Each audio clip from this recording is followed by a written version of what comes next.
Furthermore, deployment of the National Guard will impose costs on CPD and other city departments who will have to respond to protest activity and any issues that may arise from the deployment. See, it's not the protests that are the problem. It's not the violence of Antifa that's the problem. Firing gunshots at ICE officers from rooftops. That's not the problem. The problem is ICE being there in the first place. Look, if ICE shows up, we're going to have costs. We're going to have increased law enforcement costs for dealing with the chaos that results. It's all ICE's fault. And of course, we know that's not true, because if the National Guard or ICE or Federal Protective Services are sent anywhere but a blue urban hellhole, they're only greeted with affection. They're only greeted positively.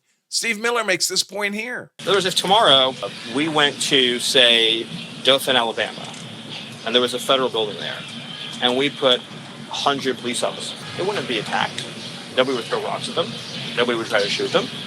Nobody would do anything. They would say, hello, good morning. Maybe they'd get them a cup of coffee before they go out for their shift for the day.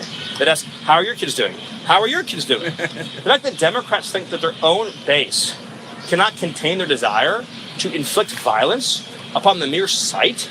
In other words, National Guard's not being sent there proactively. They're being sent there reactively to defend ICE officers under siege. So in theory, if ICE officers were in the building and the National Guard was in the building and nobody was violently attacking them, the only thing that you would see is there's a building, there's ICE officers, there's guardsmen.